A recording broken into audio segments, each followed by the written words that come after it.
My father scoffed loud enough for the whole room to hear. The lawyer hadn't even finished the sentence before the snickers started. My aunt covered her mouth. My cousin muttered, "Ouch." I didn't flinch. I didn't cry. I just folded my hands in my lap and waited. Because this wasn't new. Being dismissed by my family? Expected. But then the lawyer cleared his throat and said, "Actually, there's a sealed letter. For her. Alone." And just like that, the room shifted. The air turned still. My father's smirk faltered. That's when I knew. This wasn't just humiliation. It was a setup. One I hadn't created, but one I was meant to survive. My name is Elena Blake, and this is the story of how my family gave me $1 and how my grandfather gave me everything they never could. Growing up as a Blake meant growing up in the shadow of ambition. My father, Richard Blake, wasn't just a businessman, he was a brand. He spoke in quarterly projections and shook hands like every gesture was a negotiation. At family dinners, success wasn't a topic, it was a scoreboard. Every story told was a deal closed, a milestone crushed, a headline framed on the office wall. And then there was me. While my brothers memorized stock tickers, I memorized poetry. While they practiced sales pitches in the mirror, I wrote short stories in the margins of my textbooks. My father once found a draft of a fantasy novel I'd hidden behind a row of business books in our home library. He skimmed it for less than a minute before dropping it on my desk like it was a failed math test. "This isn't how Blakes spend their time," he said flatly. "Make-believe doesn't build legacy." That sentence stayed with me, longer than it should have. My mother was quieter in her disapproval. Her silence was a knife that carved expectations deep without needing to say a word. She'd smile politely when I talked about writing contests or short stories published in obscure magazines, but she'd never ask to read a word. I think, deep down, they thought this was a phase of rebellion I would outgrow. I didn't. By 19, I turned down the internship at Blake Co. and enrolled in a small liberal arts college out of state, double majoring in English and comparative literature. I paid for it through scholarships and 3 part-time jobs. My father called it performing poverty. He said it with a smirk, as if my struggle proved his point. By 22, I was freelancing for online literary journals, writing under pen names to avoid the family name opening or closing any doors. I didn't want shortcuts. I wanted to earn my voice. We hadn't spoken in over a year when my grandfather passed. And even then, the news didn't come from my father, it came from a text from my cousin. "Grandpa gone. Will reading next week. You should probably show up." No condolences. No invitation. Just an obligation. Still, I knew I had to go. Not because I expected anything, but because I needed closure. My grandfather, James Blake Sr., had always been different. Quieter, observant. The only one who once asked me, "What are you writing about these days?" and actually waited for an answer. I never got to tell him.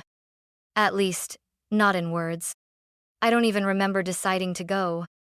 I just remember standing outside his townhouse on Eldridge Lane one gray Thursday afternoon, my fingers numb around a lukewarm coffee, staring at the brass knocker shaped like a lion's head. I hadn't been there in over a year, not since Christmas, not since the argument with my father that ended in slammed doors and words I still regret. But I rang the bell anyway. For a moment, I was sure no one would answer. Then I heard the soft shuffle of footsteps. When the door creaked open, there he was, thinner than I remembered, with his cardigan buttoned wrong and his eyes still piercingly blue. "Well," he said with a tired smile, "a Blake who knocks, that's new." I laughed despite myself. He stepped aside without asking why I was there, just nodded toward the study like I'd only left yesterday. The inside of his house smelled the same: leather, ink, old paper, and Earl Grey. The kind of scent you feel in your bones. Nothing had changed. Same stack of yellowed books on the window seat. Same brass reading lamp. Same framed newspaper headline from his first major acquisition hung above the fireplace. Blake Holdings rescues regional news chain. But what I remembered most was the silence. Not the cold kind my parents gave me. His was full, deliberate. It said, "Take your time, I'm listening." We sat in twin armchairs facing the fireplace. He poured tea from a chipped ceramic pot and asked me, "Still writing?" I hesitated. "Yes, I just finished a piece about abandoned libraries." His eyes twinkled. Romantic, melancholy, brave. He took a sip. "You always did try to give lost things a voice." We didn't talk about my father, or the rest of the family. He didn't ask about my job or rent, or why I looked thinner than usual. Instead, he pulled out a small wooden box from the drawer beside him. Inside was an old fountain pen, heavy, black, worn smooth by time. "This was mine," he said, pressing it into my hand. "Before the mergers and acquisitions, before the press releases, back when I wrote essays, stories, speeches that meant something." I stared at the pen. "I stopped," he added, softer now, "because somewhere along the way, the business got louder than my voice." He looked up at me then. Really looked. "Don't let them take your voice, Elena," he said. "It's rarer than anything they're fighting over." We sat in silence for a long time after that.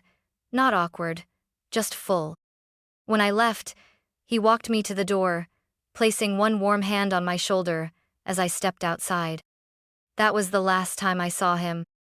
The law office sat on the 38th floor of a glass tower downtown, clean, clinical, and cold. I arrived 10 minutes early, dressed in the only black dress I owned that didn't have a coffee stain. My hair was pulled back, minimal makeup. I didn't want to give anyone an easy target. When the elevator doors opened, I was met with the sound of laughter. My father's voice cut through the air like a polished blade. "Well, she showed up. That's something." I stepped in.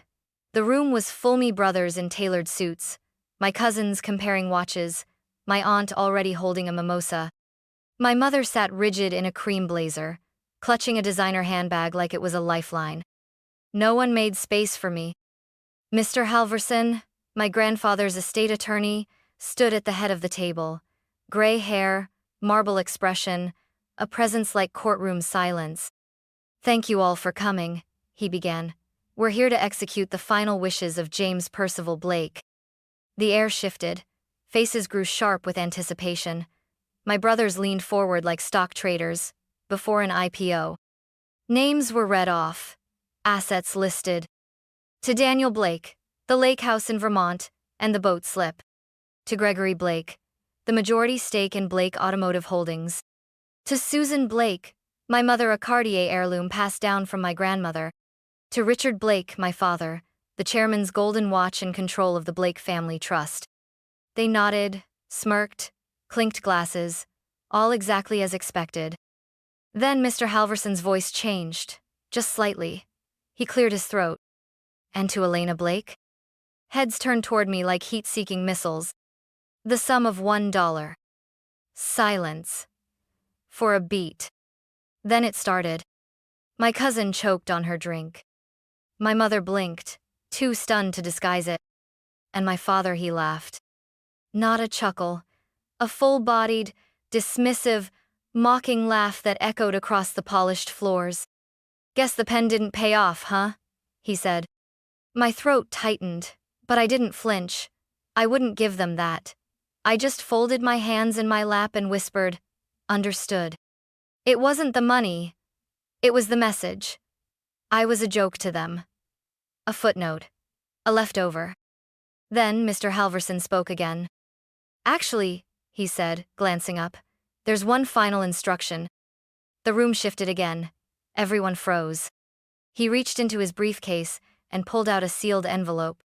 "This letter," he said, "is addressed privately to Miss Elena Blake. Per Mr. Blake's wishes, it is to be read in a separate room, alone." You could hear a pin drop. My father's smirk faltered. What the hell is that supposed to mean? Halverson didn't answer him. "Miss Blake, would you come with me?" I rose slowly, my heartbeat thudding in my ears. I didn't look at my father as I passed him. I didn't have to. Because something had changed. The laughter had stopped. And the real Will was just beginning. The adjoining room was quiet, cooler than the conference room, dimmer, but somehow heavier. as if the air itself knew a secret. Mr. Halverson closed the door behind me without a word, leaving me alone with the envelope. It was thick, sealed with deep red wax stamped with a fountain pen emblem. My fingers trembled slightly as I picked it up. My name was written across the front in unmistakable handwriting, my grandfather's, all looping strokes and deliberate spacing. I sat down, took a breath, and broke the seal. Inside were several pages of handwritten text. My dearest Elena. By now, they've laughed. I'm sorry for that, truly, but I needed them to. I needed the room to believe you were dismissed. I needed them to reveal their nature, out loud, unfiltered, when they thought you were powerless. Because now, you're not. I blinked, reading that line again. Because now, you're not. I kept reading. Each line was sharper, clearer, more deliberate than the last. It wasn't just a letter, it was a blueprint, a confession, a declaration. My grandfather had spent the last 18 months quietly restructuring his estate. While the public will gave out the expected houses, companies, heirloom sheaves, private legacy, had been rerouted entirely. To me, you are now the sole beneficiary and steward of the Blake Story Trust, a foundation I created years ago, quietly, to preserve the written word. It owns the rights to hundreds of literary works, both legacy and modern, as well as a controlling interest in a boutique publishing house I once helped fund anonymously. You'll find the legal documents in the lockbox at the end of this envelope. I covered my mouth with my hand. This wasn't just an inheritance. It was a kingdom and no one else in that building even knew it existed. There's more, the letter continued. Over the past 6 years, I have been quietly purchasing every story, article, and published piece you wrote under pen names. I traced the voice. I knew it was you. They are archived, preserved, waiting for the day you believed your words mattered as much as I always believed they did. You see, Elena, they inherited my empire. But you inherited my voice. My eyes filled with tears. I didn't bother wiping away. He had been watching all along, not to judge, but to witness. He'd read my work, all of it. The obscure essays, the strange little stories, the lyrical fragments I thought vanished into digital voids. He had seen the parts of me my parents never even bothered to look for. The pen I gave you, it wasn't symbolic. It was a baton. This isn't a burden, Elena. It's a key, and what you choose to open with it is entirely up to you. At the bottom of the final page was a note in smaller handwriting. P.S. Tell them when you're ready, or never. The real story doesn't need their permission. I sat there for several minutes, the envelope still open in my lap, the seal resting on the edge of the desk like a broken crown. They thought I'd received $1, but I had received the one thing they'd never understand. A legacy made of words. I left the law office with the envelope pressed against my chest like armor. Outside, the city hummed as usual, impatient, indifferent. But to me, everything felt different. The sky looked sharper. The sounds crisper. The air, heavier with meaning. I didn't go home. Instead, I took a cab straight to the address, scribbled in the final insert of the letter. 174 Wexler Street, Unit 3B. It was an unassuming building on the edge of the Arts District. Not glossy or grand, just brick, ivy, and a green door with fading gold numbers. I buzzed in with the code my grandfather left me. The door clicked open. Inside, a narrow staircase led to the 3rd floor. My steps felt ceremonial. The key in the envelope matched the brass lock. Click. And then I stepped into a time capsule. The space was small but glowing. Skylights washed warm light over wooden floors, shelves lined with weathered books, and walls filled with framed pages. Some were typewritten manuscripts. Others were handwritten stories on yellow paper, carefully preserved. I walked slowly, afraid to breathe too loudly. A corner table held a glass case. Inside it, one of my old short stories. The title was written in my shaky college cursive. The byline? My oldest pseudonym. I hadn't used it in 7 years. Beneath the glass, a small plaque read, Elena Blake. First spark. My knees went weak. He had archived me. Not just my work me, my voice, my beginnings. He'd been collecting them, preserving them like rare art. Every draft I thought disappeared into forgotten servers. Every blog entry lost in the void, he'd found them, printed them, framed them. There were drawers to hundreds of pages stored in labeled files. The Library Ghost, 2017. Letters to the Rain, 2019. The Girl with the Mirror Eyes, 2020. Each one catalogued. Each one dated. Some had margin notes his handwriting. Thoughts, praise, curiosities. He hadn't just believed in me. He'd curated me. And at the center of the room, standing tall on a plinth, was the pen. The one he gave me. It wasn't in a drawer. It wasn't boxed away. It was displayed like a relic. My breath caught. This wasn't a study or a storage unit. It was a shrine, a literary sanctuary, a quiet, sacred museum of a voice that had been silenced too long. And suddenly, I understood what he had done. While the rest of the family fought for companies, stocks, and vacation homes, he built something slower, quieter, stronger. He built a legacy, made not of assets, but of authorship. 6 weeks later, the invitations went out. Elegant, minimalist, cream-colored with embossed lettering. The Blake Story Trust presents The First Voice, a Private Collection. One night only. Curated by Elena Blake. I mailed them all personally. My brothers, my mother, and yes, me father. No context, no explanations. Just the date, time, and address. Let them wonder. The night of the event, the building at 174 Wexler was transformed. Inside, soft lighting spilled across polished wood floors, framed stories hung like art. Guests wandered the space in reverent silence, reading pieces, sipping wine, taking photos beneath quotes that once lived in the back corners of forgotten literary blogs. The plaque at the front entrance read, "A collection of words once discarded, now returned to the light." I wore black, simple, confident, no heels, no apology.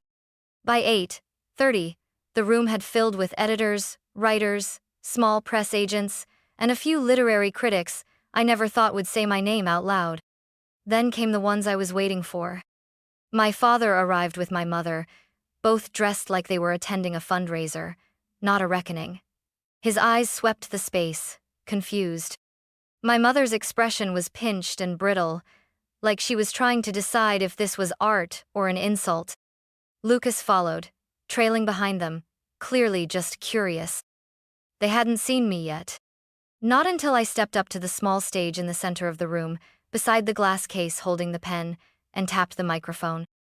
The room fell silent. "Good evening," I said. My voice didn't tremble.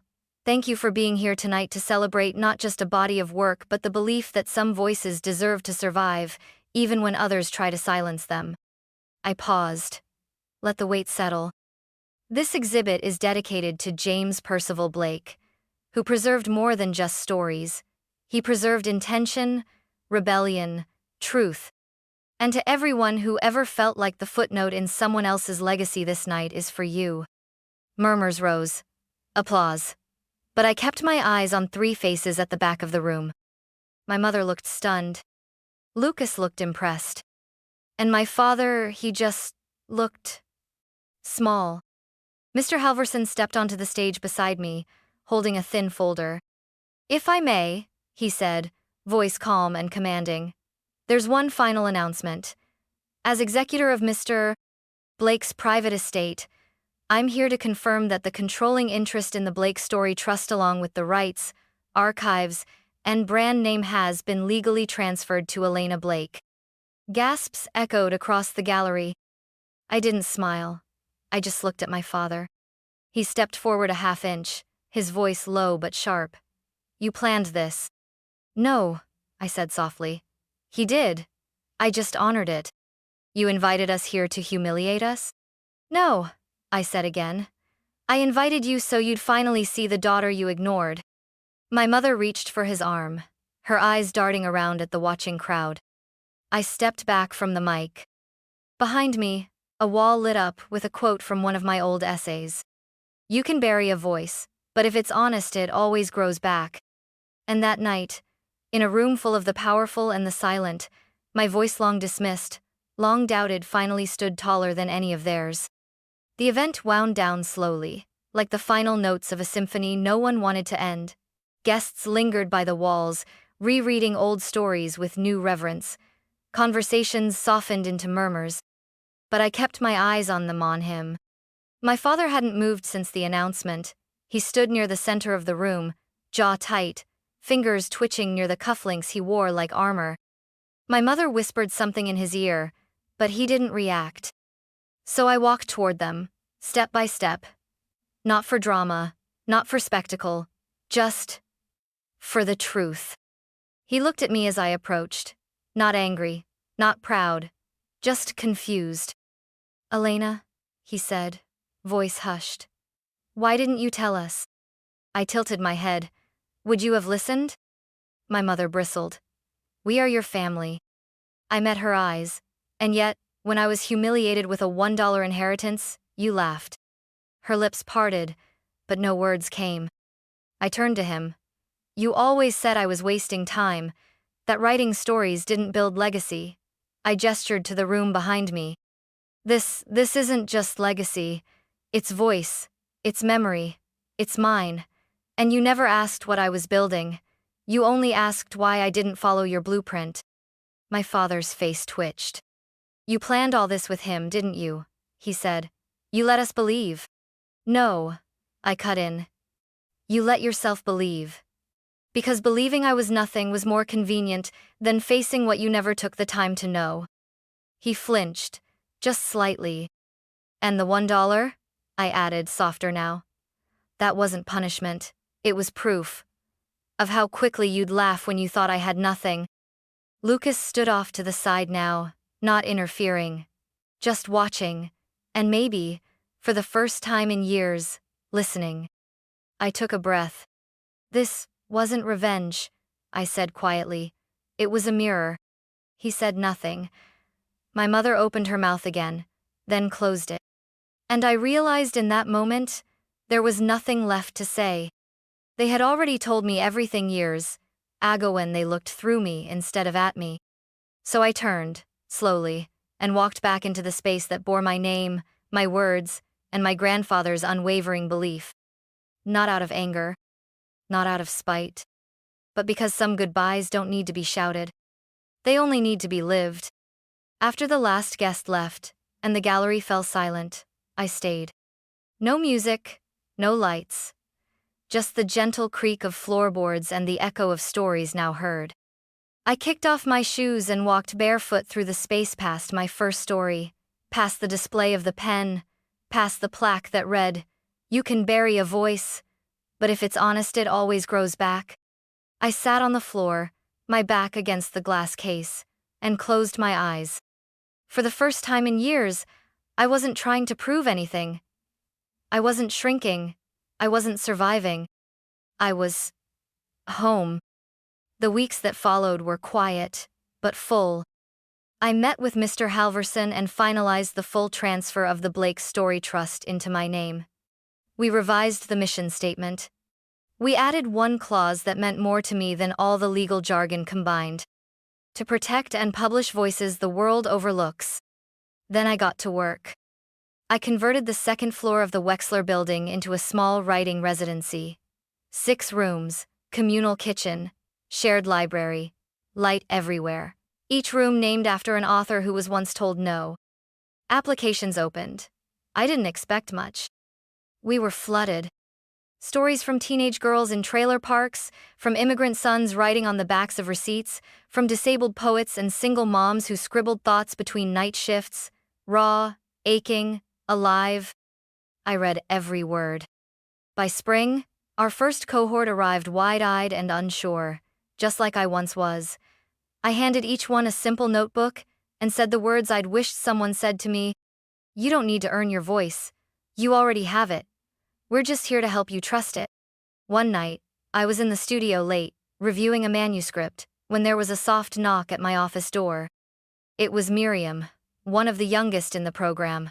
16, brilliant, quiet. She held out a worn notebook, spine cracked, pages curled. "Can I show you something?" she asked. I nodded. She sat across from me, flipping to a poem. Her hands trembled slightly.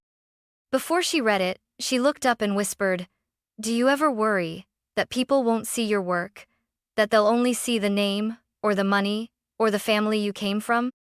I smiled gently. "All the time," I said. "But it only matters if you believe it."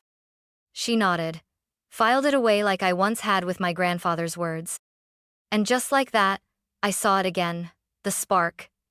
The one that refuses to die, no matter how small others try to make it. On the anniversary of my grandfather's passing, I opened the final sealed letter Mr. Halverson had saved for me. Just one line. "You were never the story they told about you, Elena. You were the story you chose to write." That night, I lit a candle in the gallery and left the doors unlocked. A few strangers wandered in, students, night shift workers, a girl with a backpack full of sketchbooks. None of them knew the whole story. They didn't need to. Because some legacies aren't explained. They're simply lived.